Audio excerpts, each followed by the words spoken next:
Yo guys, welcome back to the channel. Blaze the apples here cause we fire and I keep all the doctors away. Now, Dragon Ball is one of, if not the most important thing in my entire life. I don't know what kind of person I would be without it, and I've read and watched it about a billion times. Dragon Ball, Dragon Ball Z, Dragon Ball GT, all the movies and TV specials. Dragon Ball Z abridged even Dragon Ball Super. And throughout the years, they have managed to put out some banger video games. And today I'm going to be listing my top 10. As always, guys, this is my personal list. Let me know yours in the comments down below. Check out my previous list about the top 10 revival units for Dragon Ball Legends. And let's move on with the video.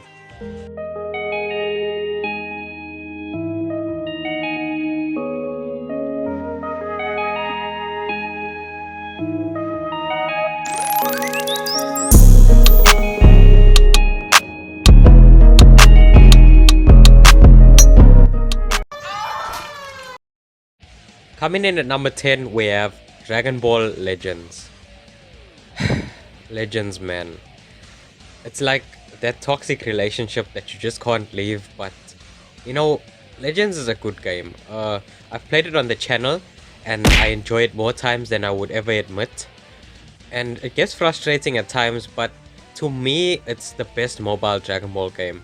Like, it's a gacha game and you have to summon with chrono crystals and get new characters based on RNG format. It has amazing graphics and sometimes it looks like it's taken straight from the anime, and it has its own story.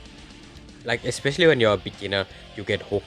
And it's so much fun, like mostly for beginners and frustrating for veterans, but Legends is a good game and I recommend you try it out if you haven't already. Build up your teams and take on other teams in an all-out PvP battle. On paper, the best possible Dragon Ball experience on your mobile device. At number 9, we have Dragon Ball Z Burst Limit. This game would have been way higher, probably even number 1, if it had 1 or 2 more game modes and it went past the Cell Saga and like the roster was a bit bigger and there's like more transformation options and stuff like that. Like, I think the game was incomplete because we even see Super Saiyan 2 Goku in a cutscene only for like a few minutes. But for an incomplete game, this is an absolute banger. Like, I love the graphics, they still hold up to this day. And this game came out in 2008 for the PS3 and Xbox 360. The combat is so fun. It basically has the Budokai engine with some adjustments. The voice acting is top tier as you would expect from Dragon Ball voice actors. And I just love how they use the colors and stuff. It's so vibrant. Like, it's possibly the most visually appealing game on this list. And it looks and just feels like Dragon Ball. It feels so smooth. If you haven't played this game yet, go find yourself a copy right now and play it.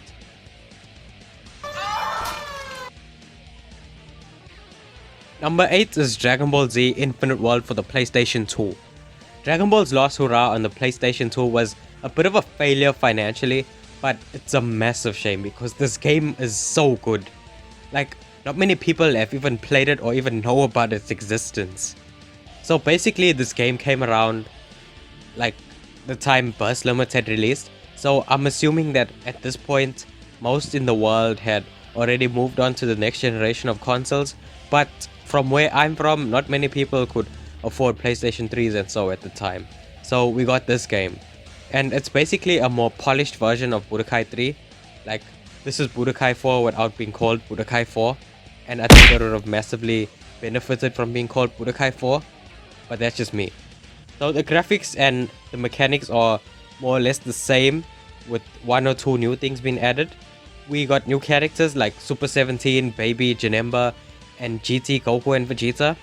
They also added in these fun bits where for the story mode, like for example, you could go on Dragon Ball hunts, you could run Snake Way, you could catch bubbles on King Kai's planet, you could escape Namek before it explodes, you know, that part where you defeat Frieza, and you could train in the Room of Spirits in time like Goku and Gohan did, and Vegeta and Trunks did. It's just a better version of Budokai 3, and the theme song absolutely slaps. Like, it's one of my favorite Dragon Ball songs ever. Criminally underrated, go play it. Coming in at number 7 for the PSP, we have Dragon Ball Z Shin Budokai.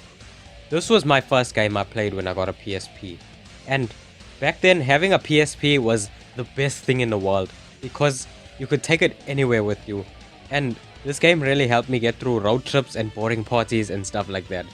And I would even argue that it's the smoothest of the Budokai games. It even shares a bit of the attack animations and control schemes with burst limits. I could play this game non-stop and not get bored.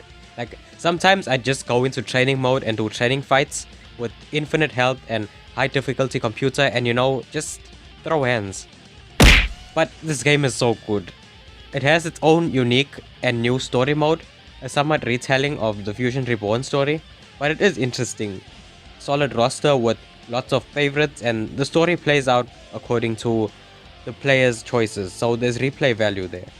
We have time trials, survival, arcade mode with each fighter's unique part and they get a wish from Shenron in the end. Just an amazing game for the PSP, one of the best ever, go play it. Number 6 is another PSP classic in Dragon Ball Z Tenkaichi Tag Team. This game is another underrated gem. The PSP really did us justice with this one. They took the engine from the Budokai Tenkaichi games and they replicated it onto the PSP, and then they added the fresh idea of having 2-on-2 tag team battles. Holla players, you have a new exciting game for the PSP. So you choose your character and your partner and then you just have it out with another enemy team. And you can do singles battles too if you like, but the tag team battles are the main gimmick of this game. The story mode is basically the story of Dragon Ball Z, but it does enough to ensure that it isn't stale. Like, you have this mini open world map to explore and stuff before you fight the enemy, and it's kind of fun and hilarious too because they have like these small bodies and these big heads. You have a stacked roster, all the main players from Dragon Ball Z. You have movie favorites like Gogeta and Broly. You have Battle 100 survival mode to provide unique challenges. There's even what if story missions like where, for example, Gogeta fights Boo instead of Vegito, or Bardock meets Goku. They came up with some creative stuff here, and the gameplay is basically the same as another beloved game, more on that later. But this and Shin Budokai are two of the best PSP games ever, and you should go out of your way to play both.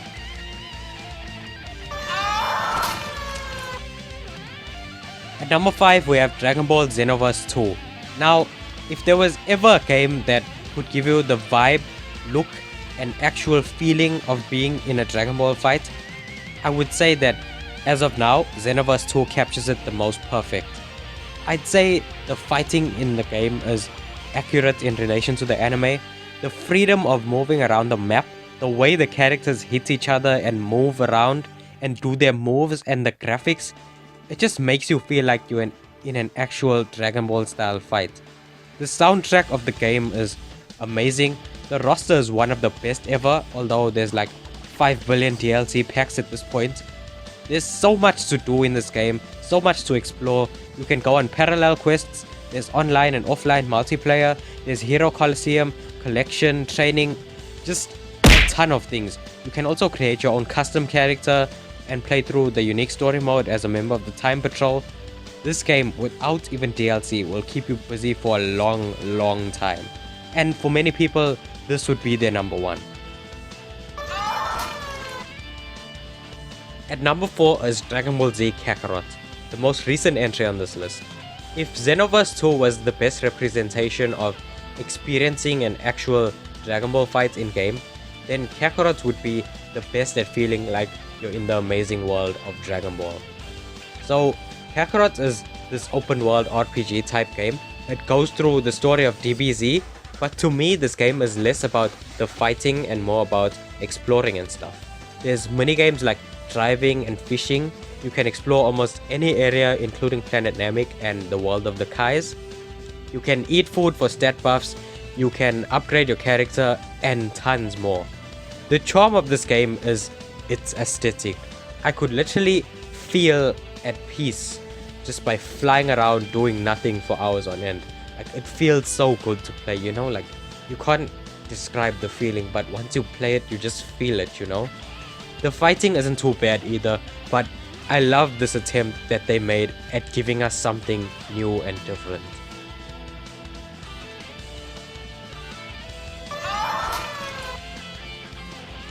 At number 3 is Dragon Ball Xenoverse, probably the most polarizing entry on this list. Xenoverse 1 holds a special place in my heart. When it first released, I couldn't even afford a copy of the game or find one. And then I spent about a year or two trying to get one, and eventually I did. And I thought it was bloody brilliant. When I first saw gameplay videos, I thought it was groundbreaking at the time. It looked like real Dragon Ball fights, and Xenoverse 2 might be a better game, and it expanded upon and improved, but Xenoverse 1 was where it started. I do think that this one has a better story than Xenoverse 2, because Xenoverse 2 feels like majority of it is just rehashed from Xenoverse 1, but that's just me. And we saw the debut of Super Saiyan Blue Goku as DLC, and Super Saiyan God was playable when it was still fresh and important. Super Saiyan 4 was back, and I was just hyped. I enjoyed the story. I spent lots of time playing online and grinding quests. My first custom character was darn good, and this game set the foundation for what was to come. So that's a thumbs up from me. Number 2 is Dragon Ball Raging Blast 2, which I think would have been number 1 if it had a story mode, a bigger roster, and 1 or 2 more game modes. But still, this game is phenomenal. Let's start with the roster. The roster is massive, one of the biggest rosters in all of Dragon Ball games. But add a couple of GT and Dragon Ball characters and you'd have the perfect roster. But this roster is still fantastic, with just about all of your favorites. We also even get Vegeta's brother Tobble as a playable character, and a villain I've never heard of but apparently existed before in Hachiyak. Did I mention that this game also includes its own anime movie featuring this guy? We even get the what if characters of Super Saiyan 3 Vegeta and legendary Super Saiyan 3 Broly, who is literally the stuff of nightmares. Now, the combat is slick and it's fun. The color schemes are fantastic. It feels so vibrant and smooth to play. It borrows a lot from the Tenkaichi games, which is a remedy for success, and you'll be spending hours upon hours battling, especially if you have a friend who is equally good at it as you are, like I do. You get online mode, world tournament mode, battle zones, which is like these challenge modes, character encyclopedia, galaxy mode, which is like story mode but also not really, but it's still fun. It's also worth mentioning that the customization options are quite deep, and for its time it was quite groundbreaking. You could customize characters, special moves, and equip items on them too.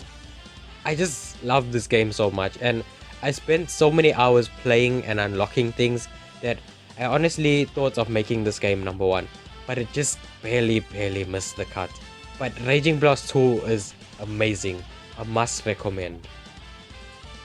Before we announce number 1, honorable mentions go out to Dragon Ball Z Shin Budokai Another Road, Dragon Ball Raging Blast 1, the original Dragon Ball Z Budokai, the GBA games, Dragon Ball Fighters, and Dragon Ball Z Dokkan Battle. I've only played these briefly, but I enjoy them all, so they deserve some recognition. But number 1 is, and I think you all know, number 1 is Dragon Ball Z Budokai Tenkaichi 3. This game is so damn good to this day. I can't begin to express how much of a special place this game has in my heart, and I'm sure some of you can relate. Just picture it now. It's Friday afternoon, you just got back from school. You invite your mate over and you turn on the PS2 and you pop in the Budokai Tenkaichi 3 disc and all is right with the world. This game is like the holy grail of Dragon Ball games. The combat system set the baseline for what Raging Blast would eventually become, which is 3D and very close to an actual Dragon Ball fight for its time. You can do single and team battles, world tournament mode, simulations, battle 100, there's customization options, character encyclopedia, world tournament mode again, and just so much neat stuff. But what puts this game higher than Raging Blast 2 is the fact that it has a story mode. You get to play through the story of Dragon Ball, ranging from battles in the original Dragon Ball, to Z, to movies, and even GT. And the roster. I still think it's the greatest roster ever to be assembled in a Dragon Ball game. Literally every important character from Dragon Ball, Dragon Ball Z, and Dragon Ball GT. And this was the time where Super Saiyan 4 Gogeta was the undisputed strongest in the history of Dragon Ball. So it was kind of a big deal to have GT characters in here. I feel bad for the people who didn't experience what some of us experienced playing this game, but I hope that you guys have your own special game that just takes you to your happy place, you know? And if you do, let me know down in the comments below. It doesn't have to be a Dragon Ball game. I'm just curious and I'm happy to share these things with you guys. But anyways guys, that was my list. Did you enjoy it? Do you have your own list? Comment down below and don't forget to subscribe. Follow me on my social media at BlazeApplesYT. Stick around for some more lists. Why not check out some of my other contents as well? Thank you for watching and I'll see you all next time.